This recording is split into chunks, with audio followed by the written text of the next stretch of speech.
Here. I did not hear Just a saw gnat. it. A gnat. They don't make I know. noises. Guess they get close in a year. You look so fancy.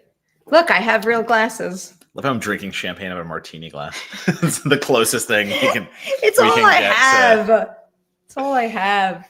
That's good. Everybody knows I only have what they have sent me in mailers. Otherwise, there's no fancy glassware in this apartment. Happy New Year, everybody. Happy 2025. It's 2025. It is how. Have you started to write 2025 yet? No, what do you mean? Like writing the date itself and actually? Yeah. Yeah, I had to be back at work on Thursday, so I got right back to like making proposals and stuff, and it's that dumb thing of like, it's 2024, 25. How are you feeling on Wednesday, buddy? Great, awesome, so good. Like, I think I'm still hungover. I didn't feel good either, but like I heard you had it rough. Oh yeah, no, we went to the war. We went to battle. Yeah. He was so hungover that this is the first time that he has ever willingly offered the fact that he is hungover. Okay. Rather than trying to pretend like he is not eviscerated. Listen, we're getting older. Things hit harder. Yeah, This well, is where we are now. There was live also life. a lot of celebrating on New Year's. Celebrating, We were going for a little while. We don't know if we'll have anything to celebrate it next year.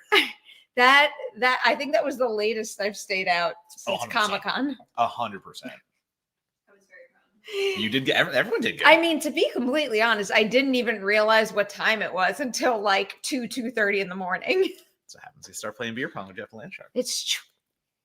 Fucking Jeff. Do you know how many videos of Jeff the Landshark I've watched because So of many. you? It's very cute. Why did I not know what that was? Like, where would I have seen it originally?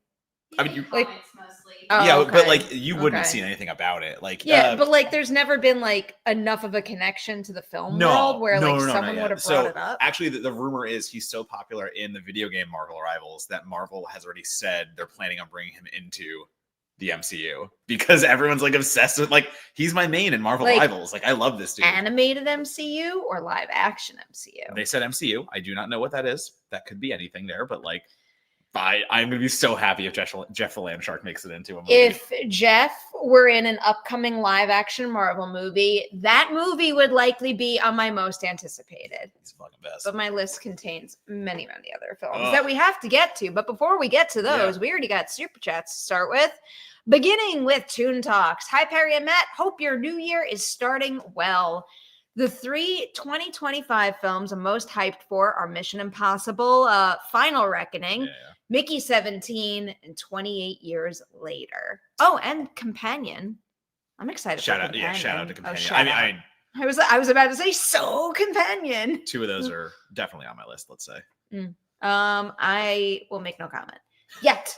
no spoils. Mike K says July is probably my most anticipated month for new releases between Jurassic World Rebirth, Superman, and Fantastic Four First Steps.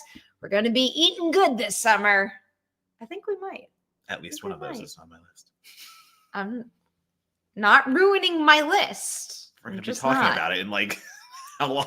I wonder if the Jurassic Park movie will be on Perry's list. Yeah, It's not the thumbnail. Yeah, it's not. You spoiled that one in the thumbnail. I was gonna. That's purposely why I picked it because literally everybody on the Yeah, that is the planet most knows that's in my insane- most yeah. anticipated. Mirror Domain says, I'm looking forward to Frankenstein from Del Toro, The Bride from Maggie Gyllenhaal, Knives Out 3, and the train wreck that will be Mortal Kombat 2. Oh, I like the first one. I Yeah, I kinda was like fine the with first the first one, Mortal too. Kombat. I I'm not mean, saying it's great. Don't get me wrong; it has Yeah. its issues, but like I didn't have the same issues that people had with it. There was a lot of like they didn't do a tournament. I mean, they did do a tournament. They just didn't call it one. Like I don't know. I think it was fine. Yeah, The kills were crazy. Like they had good shit there. I quite enjoyed it. I feel terrible, Mike, but I haven't really gone through the Sundance lineup yet. Have you?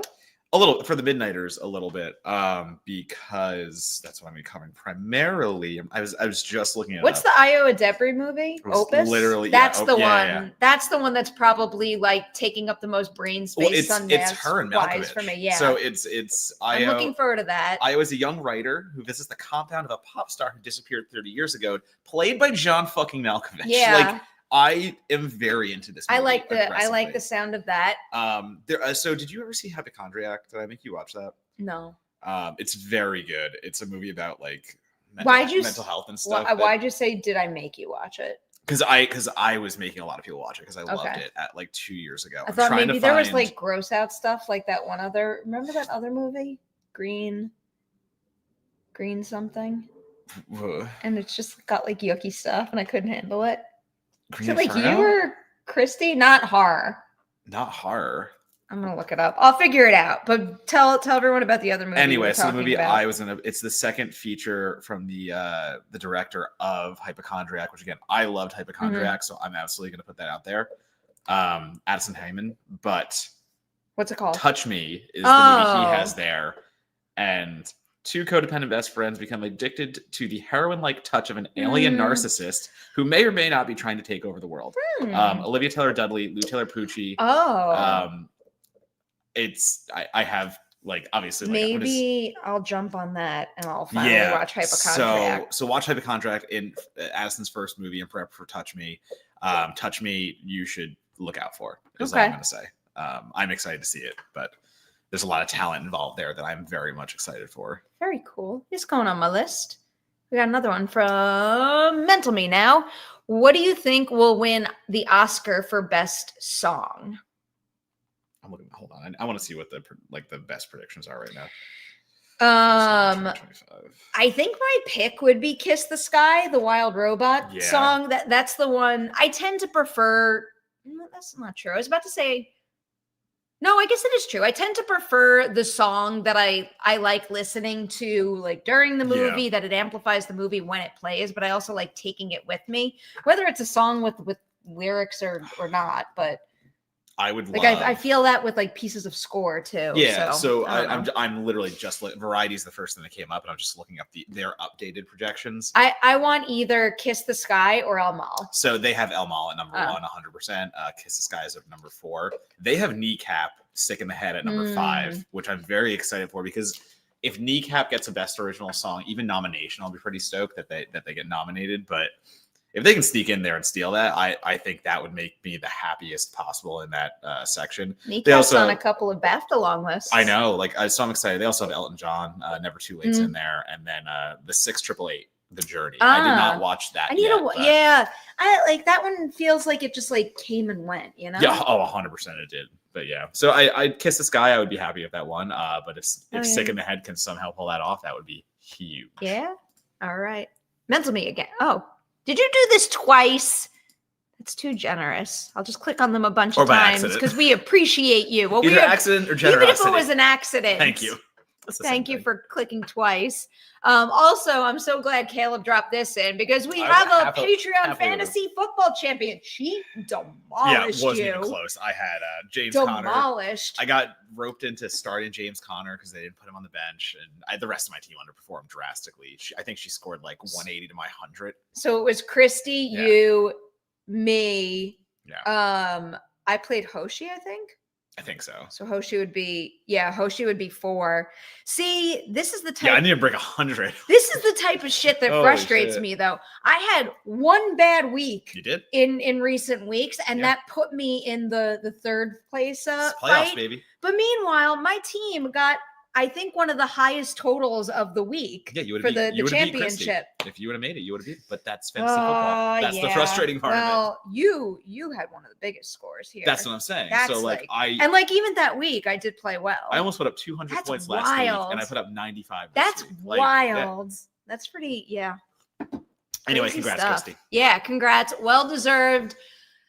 I thought Saquon could ride me another championship. This is a message for Christy, but also everyone in Patreon. I swear, the second I finally finish this montage, I will message you all with chats. Yes, I will. And I'll message you, Christy, and we'll talk about where we are going to donate your fantasy football winnings, because that is a Patreon fantasy football tradition every year. And also, we got to get you a trophy. So that's on the agenda. For what it's worth, I feel like I'm 90% done with the montage. I can't tell you that. That's you and God.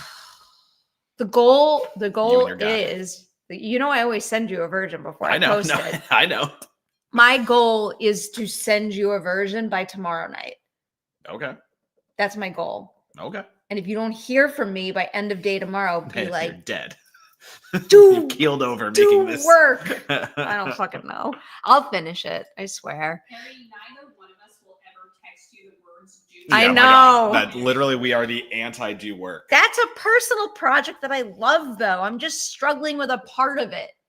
It's frustrating. There you go. Next up.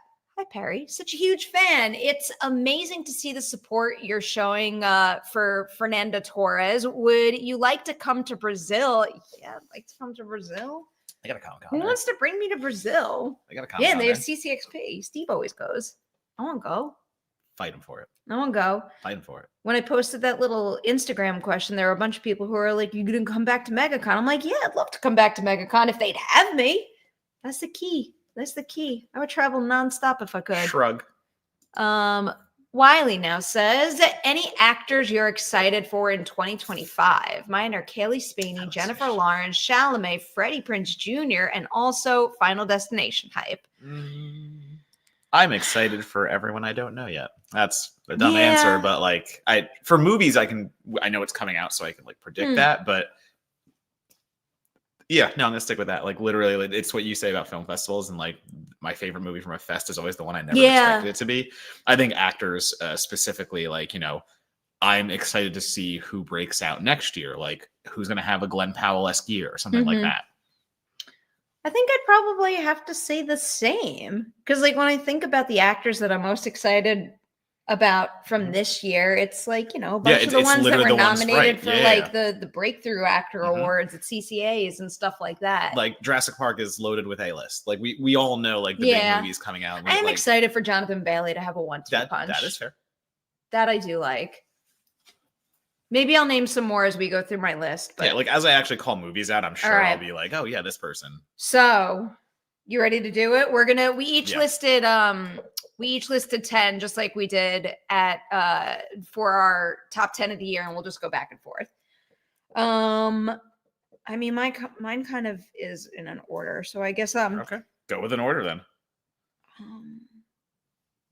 Yeah, I have no order, so I just have chaos. It's like half ordered. I feel like let's do the obvious one. Just get the obvious one out of the way. Fine. Jurassic World Rebirth on July 2nd. I mean, come the fuck on. It's a Jurassic movie. It's got a great cast, a director that I trust. Well, also it's a Jurassic movie that they kind of, I'm not saying they teased this kind of story prior, but I mean, there were allusions to like a more military-centric one, and how we have like mercenaries going to get involved with the dinos. And I think that is an interesting play, that we have had the humanitarian side where the protesters are going, I should say protesters, but like Bryce Dallas Howard's crew and stuff go in, like they're trying to save the dinos. And now we have Dino Protection Agency. I think that is. But yeah, I think I think it is an interesting way to approach a new start. Is this going to be the new start of a trilogy? Do we know that yet? Is this just... I don't think that's been confirmed. It's not? Yeah, so this is just, a Jurassic Park movie. It's... A Jurassic World. Yeah, it is. Right, yeah. No. It's one of the biggest franchises for Universal, so I would be really shocked if they didn't continue to make Jurassic I understand movies. that. I didn't know if this was like the start of storytelling that would take 3, or like they're just doing this as a one-off. Yeah. I mean, I'm very excited, obviously. Yeah. Whenever there's a new addition to one of my favorite franchises, and the same is going to be true of another movie I'm going to name here, there's always like, it's a little nerves. It's a little nerves. I mean, it's hard not to do that. And again, it's hard. So like they're coming off Dominion on this, and I know other people like Dominion. We can go on and on about it. That is fine. But the fact is they are coming off what is to be considered the worst Jurassic movie. That's Jurassic Park and Jurassic World. So the idea here is that I think they have to win some good faith back as well. And I think they know that. So this is going to be a little more than just another Jurassic movie. One can hope. One can hope. That's what it is. I mean, I have faith in that team. We talked about director. Like they literally picked the one director that I was like, yeah, absolutely. That makes sense. Gareth has a pristine track record. And also creatures too, like with big creatures. Like, rah, rah, rah. Yeah, and like we've been Yeah. talking. Well, we've been talking about that. I guess a little more so with Dominion. Maybe it paled a little compared to the first two Trevorrow movies in terms of like visual effects and making sure that they had texture and had that reach out and touch it kind of feel. And Gareth Edwards, like all around, is an absolute pro at that. So no, I love that. Hopefully that skill set comes in handy. I'm very excited. Do you want to bring up that super chat just because it's about Rebirth? That makes sense. We'll go back to ones we missed because there are others. Sorry. Excited for Jurassic World Rebirth as well. Do you think they'll go back to a more horror style, stripped back Jurassic film? Not with the way they've described this one. Let me just read the premise for anyone who's not caught up, because I even had to refresh myself just now. 5 years after the events of Jurassic World Dominion, the planet's environment has shown itself to be mainly inhospitable to dinosaurs, which I do think is a really interesting wrinkle. Take, and it feeds right back into the problems with John Hammond's original operation, is that you do it because you can and not because it's the right decision or you should. The ones that are left alive in remote equatorial regions with conditions similar to those in which they were formerly abundant. I didn't read that properly, but you know what I mean. Zora, who is Scarlett Johansson's character, is a skilled expert in clandestine operations, is hired to work with paleontologist Dr. Henry Loomis, Jonathan Bailey, and team leader Duncan Kincaid and Mahershala Ali on a top secret mission to obtain genetic material from the 3 largest creatures in the world's tropic biosphere. This genetic material contains the key to a drug that will miraculously save human lives. Zora's operation crosses paths with a civilian family whose boating adventure was overturned by roving aquatic dinosaurs, leaving them all stranded on an island where they must confront a terrifying, ominous revelation that has been kept secret from the world for decades. So, again, I'm very excited. Nothing is going to like stop my enthusiasm, but like where I start, there's a lot going on. Where I start to get nervous, I feel like as I read it, you see and hear where my expression turned. There's a lot of layers, and you got to justify those layers, and we've seen them cave under the pressure of dealing with so many plot points in the past. It almost sounds like Lost World plus Jurassic Park 3, like in a way, like that. Like that's what I've been saying this since Battle at Big Rock. I want a stripped down horror leaning Jurassic movie. This does not sound like that's what it's going to be, but I think if anyone can sustain all this story, it's Gareth and Co. I want to say that I have come around on 3. I have come around on 3 after rewatching it a few times. Same thing as like my thoughts on like Seed of Chucky. Like I was always like, yeah, that's the bad one of the franchise, and like no, I've come around full circle on that. But yeah, I'm just trying. I think there was another Jurassic. Yeah, I'm sticking with the Jurassic right now. I have become so soured to the Jurassic franchise because of the previous trilogy. Hated Dominion and Fallen Kingdom, but let's hope Gareth Edwards has it. I will admit I liked Fallen Kingdom, I think, more than a lot of people, because I do think it went back to that horror element that was mentioned prior. It's a like dinosaur haunted house. Right, exactly. Movie. Like the second half, and I think Bayona does a really good job of doing it too. I don't think it's just the concept. I think he actually works with it really well. I know they use the hell out of it in the promotional material, but the Indoraptor, like going in the room and like, but like going in the room as she's under the bed sheet and stuff like that. That was. I have 2 big gripes with that movie. I love the movie. I'll watch it over and over, and I don't care that I have these issues with it. But it does feel like 2 really strong movies mushed into one, and 2 very different movies mushed into one. Yeah. And then I just like every time I watch it and they say the dinosaur auction starting price, I'm like, right, yeah, like how like those dinosaurs are mad affordable. I don't know. I love your complaints about this movie because one of them is so violently valid, and the other one is dino economics. Violently not. Perri can't get over the dino economics. It's absurd. They are cheap. I'm not gonna lie. For a dinosaur, I would project that to be a cheap price. It's very cheap.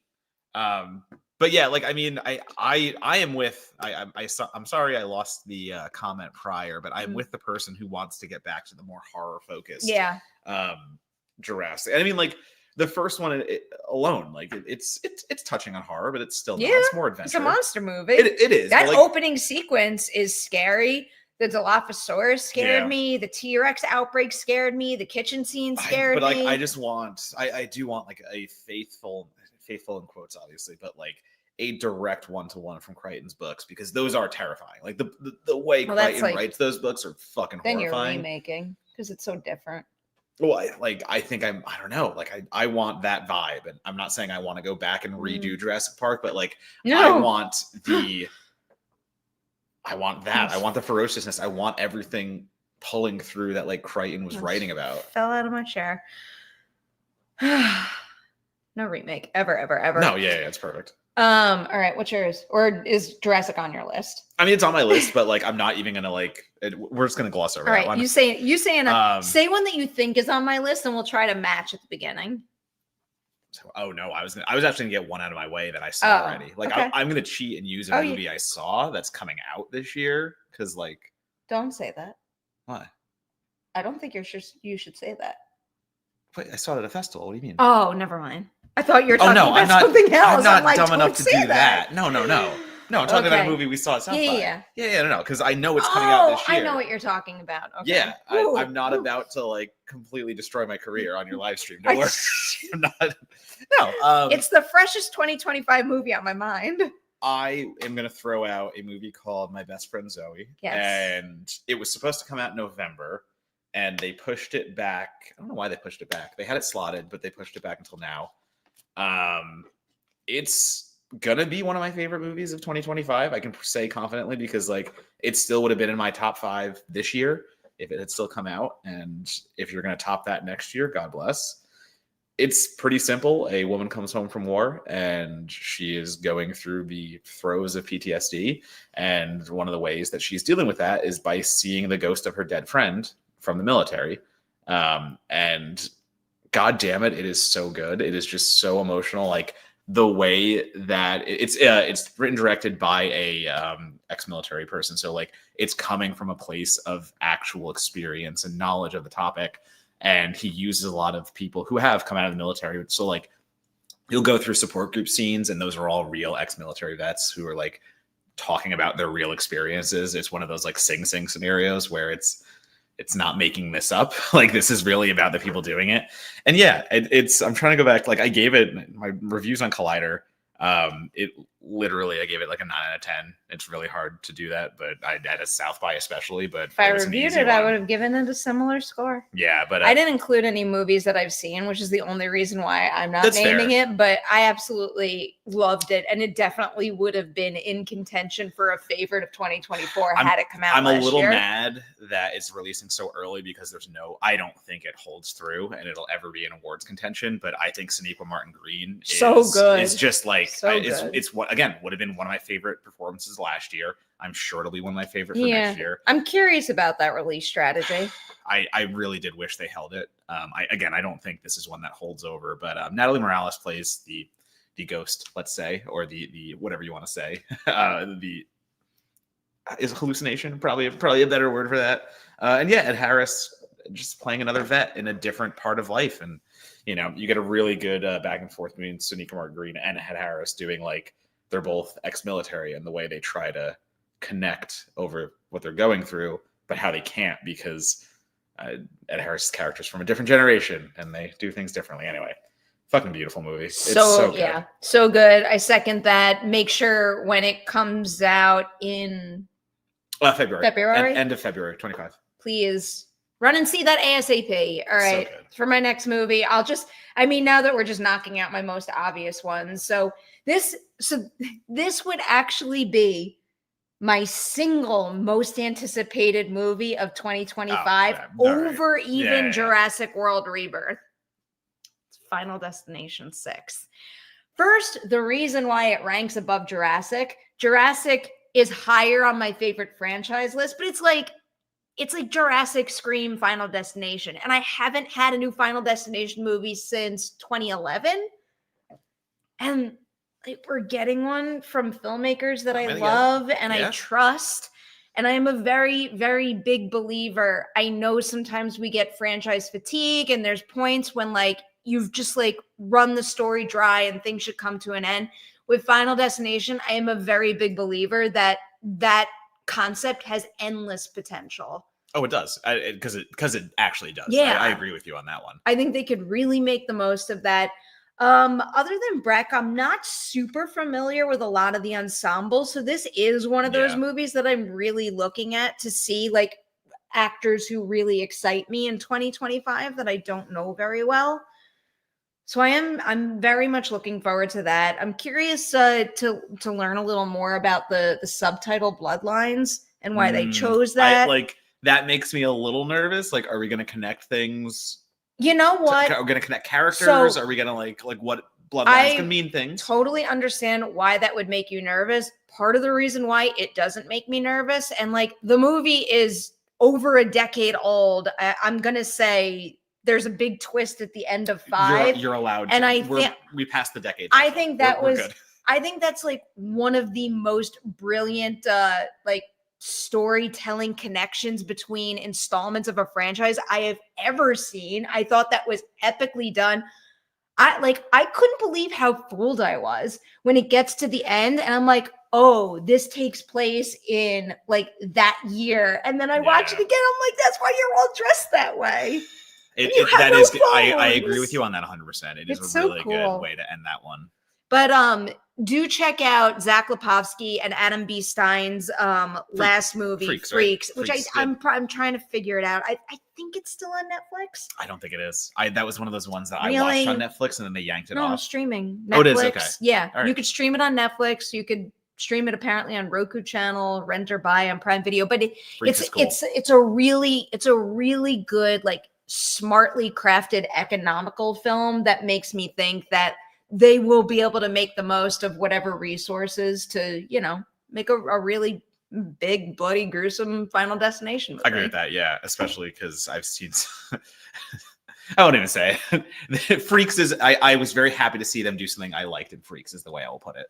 Oh. They have been tied to other projects that what have did made me that very movie nervous. Came out in don't spoil it. It's 2018, but don't spoil it because I feel like many people have not at all. No, Freaks is great. Go watch Freaks. That was redemption for me for them. Oh, because I reviewed a few other things that I do have a lot of faith in them and the team. I'm very excited. That one comes out in May. Mm-hmm. May 16th. So. Yeah. May 16th. I'm going to stick with no, you know what? I'm gonna do Hard Eyes because I'm a holiday horror guy. I'm not gonna hide any of that. And I mean, the fact is we're getting a Have you ever hidden that? No, yeah, that's a good point. So like the fact is we're gonna be getting a Valentine's Day slasher in February. I'm just thinking like you're a holiday horror guy and you're a shark movie guy. I'm a shark movie guy. But yeah, I'm kind of excited because like Josh Rubin's got directing duties here. Whatchamacallit? My God, I can't believe I'm blanking. Okay, it is. What? All right. I thought it was, I didn't want to misspeak. So it's Kennedy, Christopher Landon, and Philip Murphy. They all wrote the script. So like you got triple D's on the script, but Olivia Holt, Mason Gooding. I love Michaela Watkins. I think she's fucking hilarious. Yeah. She's so fucking funny. She needs more credit than she ever gets. Devin Sawa, Jordana Brewster. So like you have a really fun cast going on. Anything described to me as a romantic comedy slasher done. I don't need to know much more. I like the people who are making it. Like if we can ride off the vibes of Freaky, but do that holiday horror, yeah, absolutely, I'm fine. All right, I'm looking forward to that. I'll knock off my other most obvious one. I feel like my top 3 are the most obvious. Yeah. Wicked's my favorite movie of 2024. I wonder what I'm most looking forward to in 2025. Wicked for Good. It's really exciting that Part 1 just boosted my confidence in Part 2 so much. I think it's so special. I am very much enjoying the movie's award season run right now and the success it's been having, the success I think it's going to continue to have. And I'm also just really excited as someone who really appreciates the art of adaptation and what you can do when translating a story from one medium to the next, to see what they do with that second part, to see what these new songs sound like and how they fit into the story, and just to see how they expand, because as is widely talked about, the musical is just as long or not even as long as part 1 alone. So really? they've got a lot of expanding to do. That's fair. Which I think is a really exciting creative challenge that after part 1, I have all the faith in the world they are going to meet. So I cannot wait. I'm going to switch gears and say Paddington and fucking Peru because the first 2 Paddington movies are perfect. I don't know what else you want me to say about those. And we have a third one coming out. I'm and excited. I don't know what else you need to hear to be excited for that. But Paddington goes to Peru to search for his aunt, who's gone missing, searching for El Dorado. Like the trailer came out. I'm so excited for it. I'm not okay. So like I did read a few of the reviews that came out, and a lot of people are saying it is the weakest of the trilogy. But with how much I love this trilogy, I don't saying the weakest of it. It still could be an A- for me, and I'd be like, oh, okay, cool. It's the weakest one, but like it's still better than most things I've seen. Yeah. And even if it's weak, I feel like if it also functions as like a warm hug of a movie, I don't want to really care if it's got, little things to nitpick. I was recently going over my 5-star reviews on Letterboxd, and Paddington 1 and 2 are both there. Paddington's great. They are perfect. It's good film franchise. I am quite looking forward to that.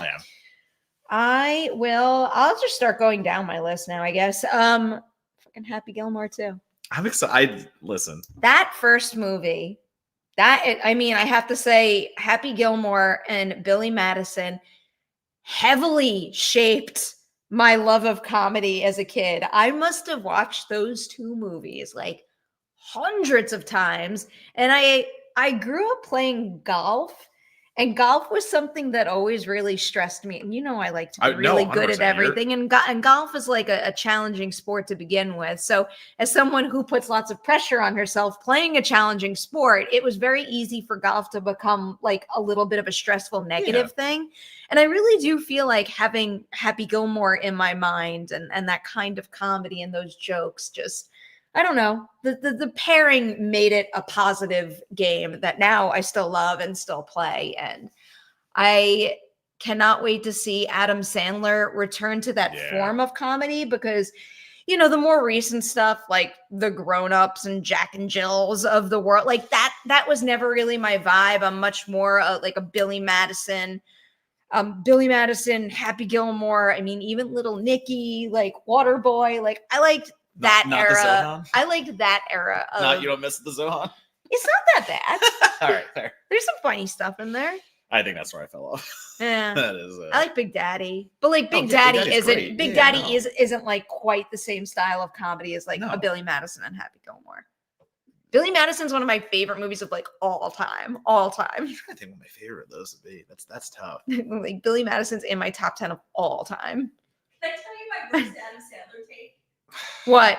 It's his worst movie, but Little Nicky is my favorite. I love Little Nicky. No, Little Nicky is not his worst movie. They're absolutely not. I definitely don't think it's his worst movie, but it's his worst movie maybe of that period. I can understand someone making that case. That's more accurate. Like when he was at his prime, at the time Little Nicky came out, it was absolutely the worst thing he had ever made, and it didn't matter because I loved it so much. I still quite enjoy. Like, what the fuck was his Western? Holy shit, The Ridiculous Six. Oh, that might be the worst thing he's ever made. I'm trying to go back. That. Pixels is up there. There's worse than Pixels. Jack and Jill. Jack and Jill. I'm going down the list of because honestly, Grown-Ups is not bad. I don't think Grown-Ups. The second one's pretty bad. The second one is pretty bad, but I think the first one's okay. Yeah, I'm just literally going down, and I'm like, he's been in some bad movies. Airheads is so good. No, that's great. Okay. I love Airheads. All right, what's your next one? Sinners, baby. Hey. Are we duplicating on that? No, but I thought about it, honestly. Every time I watch the trailer for Sinners, Ryan Coogler's new horror movie with Michael B. Jordan, I'm like, there's an intensity about those trailers that I'm really hoping permeates the entire film because I am hooked start to finish. That last shot where it's Michael B. Jordan and the rest of the cast squaring up in the bar to face something fucking evil. I'm in. It's all I need. I'm in. I don't care. That's how you cut a trailer. That's how you get me excited. It's a great trailer. It's delivering everything I want from a horror movie. And again, it's a Ryan Coogler horror movie. I'm there. That's literally all you need to sell me on. There's a lot of things. The whole cast. Sorry, the I cast should not just be is saying. wild. A lot of you know because I Delroy. just had her on Ladies Night. I follow Wumi Masaku Wumi to Masaku, literally yeah. any project she does. So the fact that she's in this excites me. Delroy Lindo. Haley Steinfeld, Jack O'Connell, Michael B. Jordan, Wumi Masaku, Delroy Lindo, Lola Kirk. Wait for this movie. Jamie Lawson. That's April, so that's gonna be for my birthday. This is a good lineup. I look forward to that. My next one. Karate Kid Legends. Here's another here's another one. So I am very, very excited. Very, very excited. I love that franchise. It's one of my favorite franchises out there. Pressure. Lots of pressure on this movie with what they are putting together, and also because it is getting released on the heels of the end of Cobra Kai. I am going to be watching Cobra Kai. What the fuck? I don't understand. Like, release. I can't ignore like the vibe in the room with Cobra Kai. I understand people did not like the release strategy, but like not wanting to finish a good story because they released it in 3 parts and elongated the final season of an epic series.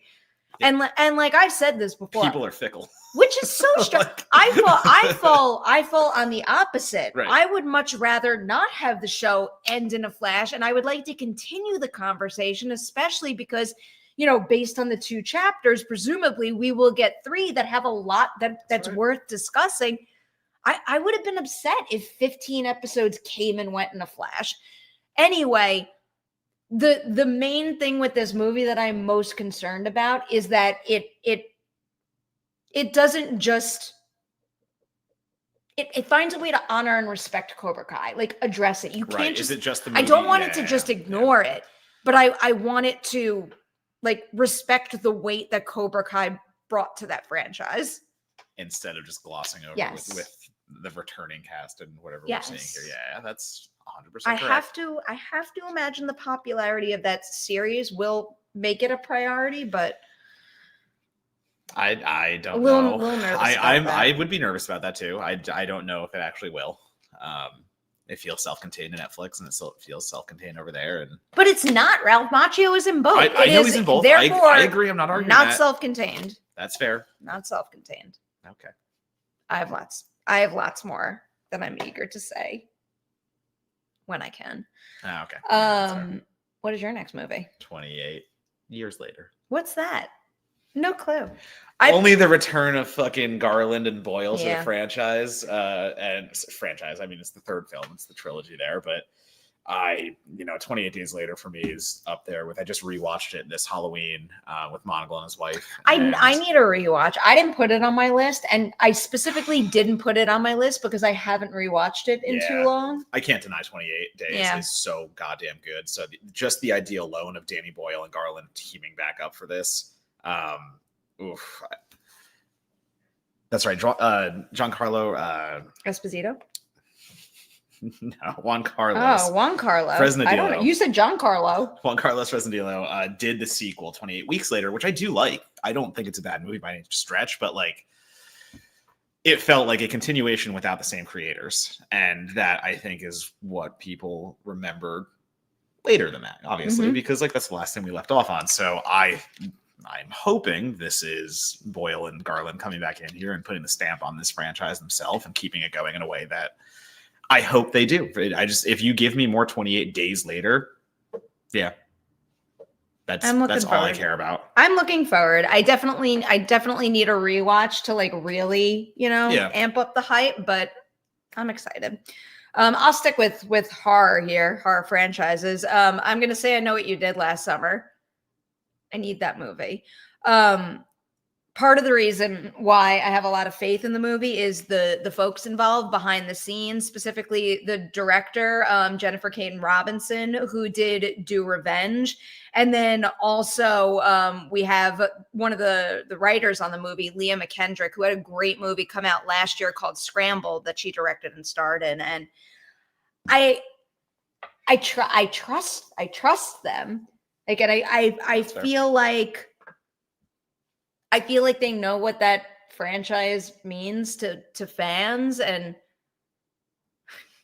I like the first two. I lost. How many of those are there? Is it the first two and one more? Whatever the most recent one was, I like struggled to get through it. I struggled. Like I'm like trying to remember if I did. Yeah. I did watch it. I know when you. No, I didn't. I let the last one go, and I especially let the series go. I did not watch the series. I didn't watch the series either, but that's mainly because I did a if haunted I can't cover something experience for the. I remember you did that. That was wonderful, but I did not watch. I don't have the same. No, that was the last one. I'll always know what you did last summer, and then this will be the next one. I don't have the same connection to that franchise as other people do. Dude, it's like Scream and the Faculty era. Like you bunch them all together. They're a package deal. But I guess that's the problem, though. You bunch them all together, and I'm still remembering the Faculty and Scream more than this one. That's my problem. No, with it. It's a trifecta. I'm probably also not thinking about other movies that fall into that group now. There are plenty of urban legends. No, I mean, like urban legend, Cry Wolf, like down the list. Vividly remember my mom taking me and a couple of friends to see I Know What You Did Last Summer in the theater, and we were like young, so that was like we felt so cool going to see that movie, and I'd also seen Scream way too young, so I was really excited to see it on the heels of Scream. Yes. I think it's just always Scream for me. I mean, like again, it's hard to when you have the first movie that starts a movement, the ones that come after are always going to be compared to it, and that's just something. I just really think that the two of them are going to make. Yeah, they're going to make something like fun, because those slasher movies are fun, but I also think that they're gonna put a little meat on the movie's bones. That's fair. Okay, what's your next one? I don't know what it's going to be. I don't know what we're going to get out of it. Oh. But it's the Trey Parker and Matt Stone, Kendrick Lamar comedy. It's a comedy musical they're making with Kendrick. No one knows what the fuck it's going to be about. I know what all of them are capable of, and I'm kind of scared because they are all capable of insane things. And the three of them together working on this, I don't know what to expect, and that is the best possible thing with these three lunatics. So okay, it's there for morbid curiosity alone. I can understand that. Morbid curiosity. I'm looking forward to that too. I'm curious. Curious is probably the best word. My next one is another franchise film. I'm just making sure to look it up so I can grab the log line for everybody. It is the next Predator movie. Is it? Oh, that is next year. Yes. Okay, nice. November 7th. Cool. Trachtenberg is coming back to write and direct. And the second that was confirmed, I'm like, oh, we good. As long as he is involved, I feel good. And the fact that it's also starring Elle Fanning, I mean, it's back in time, right? Top. That's what I wanted to just bring up, the premise that was released. Or no, it's in the future one. This is the future one. In the future. Because they're working on two at the same time. Yeah. I think so. I'm almost I lose track of all this stuff. In the future, a predator traverses on an alien wasteland while two sisters discover their horrifying past. I mean, honestly, that really, with him and her, that logline could have been anything, and I would have been like, yes, sign me up. Yeah, I mean, like, well, also Elle Fanning doing like something more action oriented. Like, I'm excited. Correct me if I'm wrong, but that hasn't been something she's like really went into. So that alone, I am once again excited for. Dakota Fanning's busy doing genre. Dakota, 100%. What happened to her movie? That got pushed. The Bertino movie that she did. Oh, I did not see it. Didn't it get removed from it's not on the slate. I don't think it got pushed. I don't think it's Vicious? Am I actually remembering things? Is that what it's called? You look that one up. That's fine.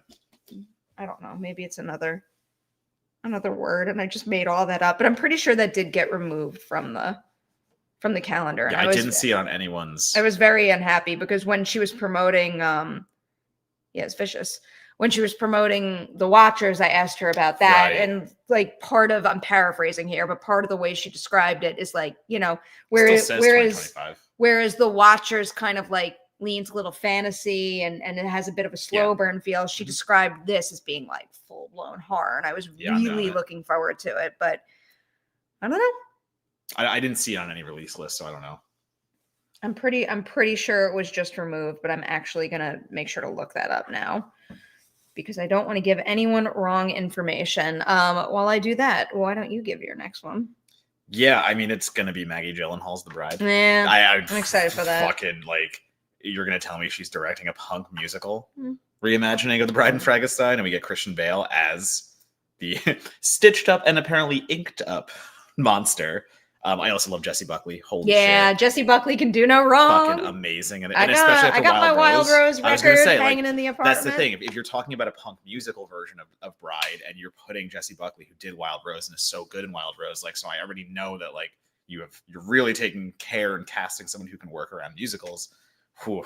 But again, Penelope Cruz, Annette Bening, Peter Skarsgård, John Majara, like, is a funny, but like I love that dude. Jake Gyllenhaal. Man, there's so many good people in this. I'm quite not even the only Frankie thing we're getting. Yeah, I'll go there next, but just to follow up, it was Deadline reports that the film has been pulled off of Paramount's release schedule completely. They say the studio is looking to find a better date for the film. I don't quite know what that means, and that concerns me, but I hope it's good things for the movie ultimately. Well, I just basically spoiled it, but on my list is Guillermo del Toro's Frankenstein. Yeah. I truly do not care what movie Guillermo del Toro picks to make. I know every single thing he picks, no matter the story, no matter like the people he's working with, like literally any factor, every single thing he makes, he pours every ounce of himself and like maximum heart, and he cares to the fullest. So I will literally trust that man with anything and anyone. So I mean, him doing, we know, give me that. We know what Del Toro can do with creatures. We know the way he finds humanity in them and the way that he can just, the Shape of Water, just go down the list. It doesn't matter. Hellboy. So him doing Frankenstein just feels like the most, like Eggers doing fucking Nosferatu. Yeah. Just the most. Yeah, that makes sense. That makes all the sense in the world. What are you going to argue with on that one? Yeah, I can't wait for that.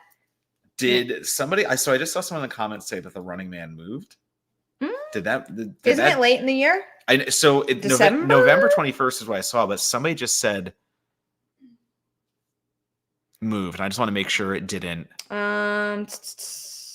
Paramount advancing Glenn Powell's Running Man earlier in I just November. want to make sure it was still, that was something yes. There. Okay, so Glenn Powell doing The Running Man. I'm so goddamn in on. And with Edgar Wright. Sorry, I shouldn't just say Glenn Powell doing it, but Glenn Powell with Edgar Wright doing The Running Man. And then you go down the list of that cast. You have Josh Brolin playing the host of the one running the game. So if you haven't seen The Running Man, it's like a dystopian game show kind of thing.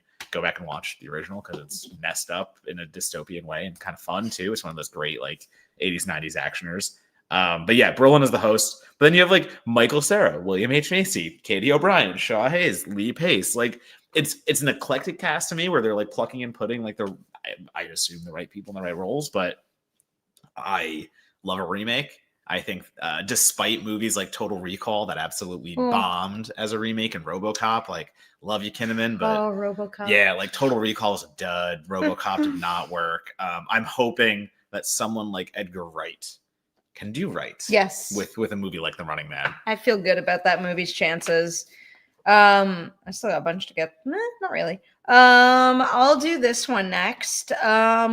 Wake Up Dead Man, A Knives Out Mystery. Yeah, that one doesn't have a date. That, like Frankenstein, actually, that does not have a date yet. But oh no, 2025. Sure. 2025. I'm sure they're gonna date it soon, but like it's just another one. In Rian Johnson, I trust. Like, doesn't matter what the dude picks to direct next, but I guess it's just like a cherry on top kind of situation that he's already proven to absolutely be able to soar with this Knives Out franchise he's building. So why would I not have maximum faith in another one? And let me just bring it up. Yeah. But like these names. This is becoming one of Wake those. Up Dead Man. I mean, this is just, how is this real? Obviously Daniel Craig, Kerry Washington, Kaylee Spaney, Josh O'Connor, Josh Brolin, Mila Kunis, Jeremy Renner, Andrew Scott, Daryl McCormick, Glenn Close, Thomas Hayden Church. Like what is it? What is that? anytime we're gonna get a Knives Out, I think it's gonna be on a list. It's so exciting. It's one of those franchises that's becoming like, oh yeah, what are they gonna do? And I think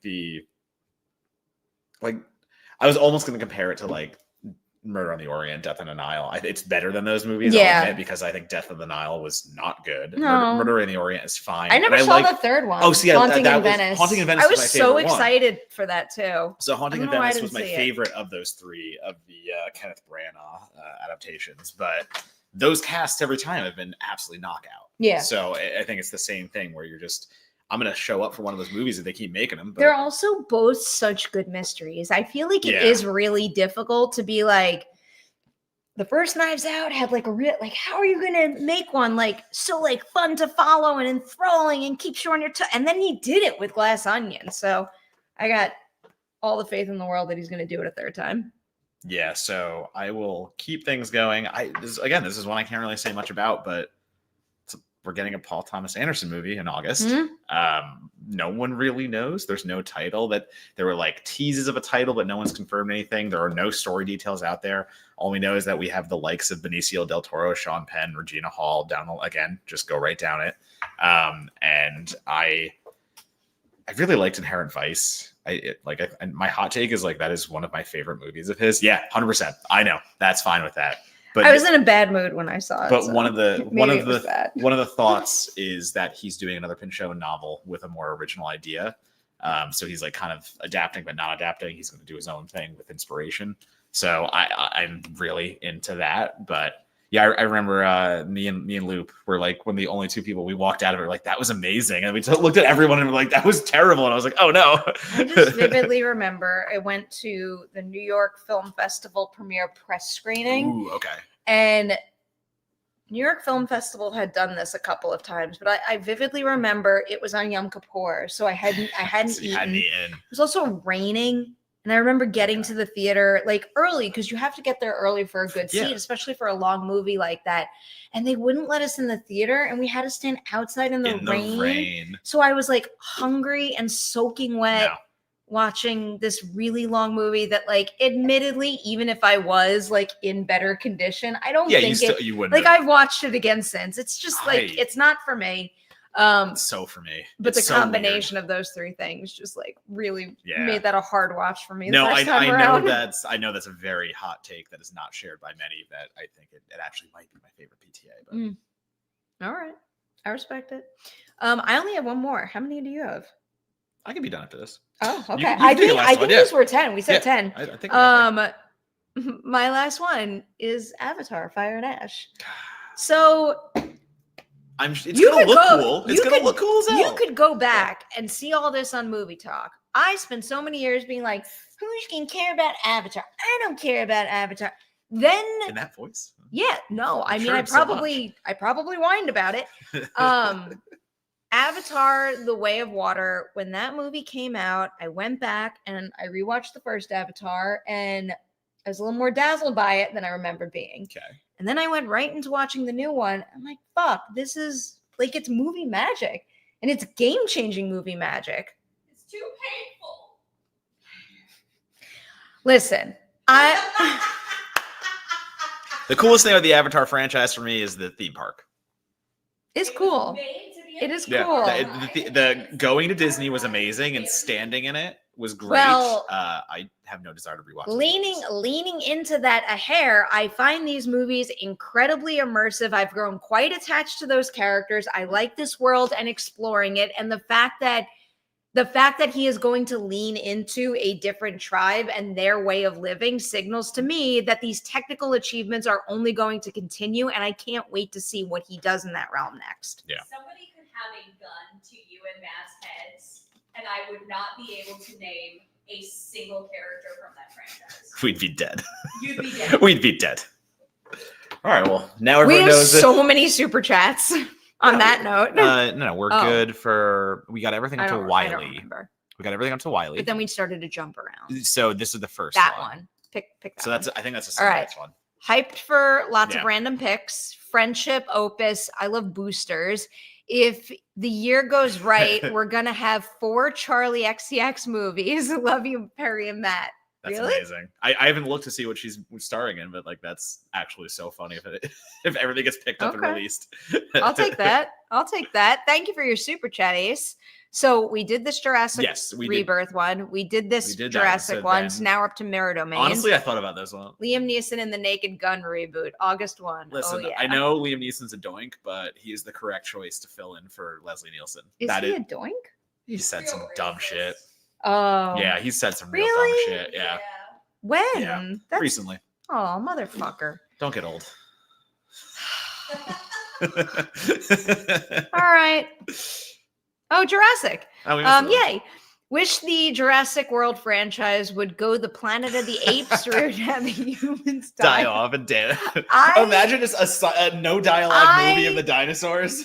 You know what? With how damn good Flow is, I can see that working if done the right way. That'd be so I'm funny. fine just with no that. dialogue. I'm fine Or do with they that. learn to talk? Can they? No. No, okay. No. We won't go that crazy. No. This isn't- Maybe. No. No, they don't talk. This isn't Land Before Time over They here. don't talk. Some 2025 horror, Wolfman the Monkey Sinners. I'm seeing Wolfman soon. Yeah. Wolfie on Fingers crossed. Very 10? tight. I shall not say. I shall not say. You're doing interviews, I know that. I will see it soon. Yeah. Really looking forward to Thunderbolts too. I am. I do that. Yeah, I think that'll be one of the fun ones if they can pull that off right. I like Jake Schreier, the director, Yeah. quite a bit. So I trust him. I like that cast. Admittedly, I'm not not interested in Marvel, but I've cooled off a little bit. They're not the same pull. Someone mentioned Fantastic Four, and I think I'm more excited for Fantastic Four than I I'm am stressed Thunderbolts. about that. I think I am taking on stress because there's such hype for it. Yeah, that's fair. I don't know if that makes any sense, but I get it. I think of all the Marvel movies coming out next year, I think Thunderbolts might be the one I'm looking forward to that's most. fair. Mike says this wasn't even on my radar until I saw the trailer in front of a complete unknown, but the amateur starring Rami Malek and Rachel Brosnahan looks really good. That's cool. I need to watch that trailer. I did not watch Yeah, that I've trailer. not caught up on any trailers. Am I ever? Daniel says the Michael Jackson biopic is the one That's right. I'm mostly curious about. Has potential to make $1 billion. Could be an Oscar about Michael contender. Jackson, Do it you think does. they'll touch on MJ's dark They moments? better. Just because we're talking about music biopics, I know how you feel about this. Please go see Better Man. I watched it. Yeah. I watched it Better Man's again good. the other day. That movie is really fucking good. The monkey thing works so incredibly well. It is some of the best music set pieces I've seen in a while. I'm really, I understand it was only something like six theaters. Yeah, it's not getting a huge release. Well, no, but now it's expanding. It's sorry, expanding fairly soon. And this gives me an opportunity to promote the Robbie Williams Collider Forces interview I did, which we're going to publish tomorrow. But sincerely, I think it's a very good movie that you should prioritize seeing. I think it is not getting the credit it deserves. Go see it. To answer the question of if we think the biopic will touch on the dark moments, Miles Teller's playing Michael's lawyer.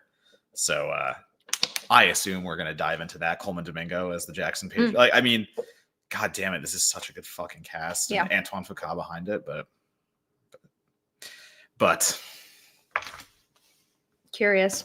Steven Soderbergh and David Koepp collaborating on 2 movies this year has me Presence. I haven't seen Presence very yet. excited. I haven't seen Presence either. I have to say, I also have to see that ASAP for reasons. Yeah, that makes sense. We did it. We made it. I know. We did it. We did it just in time too. Somebody mentioned the Stranger Things. Yes, I know. Stranger Things, Jesus Christ. The Strangers. Yeah. Do we know up what's with going? that? They just nuked those other What's two. up with that? Wait, what? No, No, they Strangers? made them. I know, but they took And the them movie off. did well. They took them off the schedule though. They were all supposed to come out this I year. have questions about schedule changes. Yeah. The Gorge. Black Phone I'm really looking forward to. Yeah, I think the Gorge. That's has me really that's excited. another duo I have a lot of faith in. Yeah, I'm curious. The Gorge is one of those you watch the trailer and all of a sudden they do the thing you're not expecting and you're like, yeah. So I'm excited to see how they can pull that off. The monkey for sure. Absolutely, yeah. There's a lot of really fucking really good movies. There's so many horror movies announced alone. So all right, let's say goodbye. Let's promote some stuff. What you got? What you got? Hey, I'm just doing that. That's my outro. That's it? Follow me at DonatoBomb on Twitter, Letterboxd. I said Twitter again. Fuck. How do I do that? You can follow me at DonatoBomb on Blue Sky, Letterboxd, and Instagram. We're not posting on Twitter. We're posting on Blue Sky now. You can also, I'm dabbling, just playing around on TikTok a little bit. Again, if it actually takes off, I'll maybe think about more. But if it gets canceled, then you won't see me on TikTok, so that's fine. And then, I mean, listen, it could go away in 2 weeks. It could literally be like 2 or 3 weeks. Let's got I got those. to say. And then, so my podcast, Certified Forgotten, we posted our first episode of the fucking year. I cannot wait to listen. Yeah, we get I'm so excited. First episode of the year just went up, and we're starting the year with David Desmalchin. I saw that just before you came over, and I was so excited. Yeah, he was a really fun interview. Like, if you don't know my podcast, we talk to filmmakers, journalists, blah, blah, about horror movies with 10 or less critic reviews on Rotten Tomatoes. We let them champion a movie, but the first half is always about them. So you get 30 minutes of the guest and then 30 minutes of us talking about the movie. So the first 30 minutes of talking to David Desmalchin is just all over the place. We're just going on tangents, comic books, movies, him trying to find his way in the industry and not thinking he's elite. Like, he's such a fun person to talk to because he's so just like, he's the best. So honest about just things. Yeah. So go look that episode up. I will remind you, I still can't quite believe this happened. And I also get really excited when I get to do either a Collider Forces or a Collider Ladies Night with someone who leans in a different direction than film. So like getting to talk to Robbie Williams about his career and of course about Better Man for Collider Forces was like a real big treat. He also has this different way of thinking about things. Like, I'm not even just talking about art, but the way he processes things where he, I don't know, just like recontextualize certain ideas in a way that I found kind of inspiring. So I really appreciated that conversation. So that one's on the way. I believe the week after, I might have the schedule wrong, but we did a Collider Ladies Night with Maria Bakalova. And I've been dying to get her on the show for so long. I've interviewed her a whole bunch of times. So I've just really been eager to have that kind of career-long conversation. And she did not disappoint. So that'll come out when Creature Commandos wraps up. And then the other one we have in the can is Leonie Benish for September 5. And that will be released when that movie expands a little later in the month. So many good episodes to look forward to and many, many more Merri Hours to look forward to. We should probably talk about our schedule next week. It might be a virtual one because next weekend is Critics' Choice Awards weekend. So we will do a Merri Hour, but you'll also be able to see lots of Instagram photos of us in fancy clothing. So hopefully I like my clothing. We'll see. We'll figure that out in a few minutes. Yeah. All right. Happy New Year, everybody. We will see you next weekend with a new Merri Hour. Goodbye.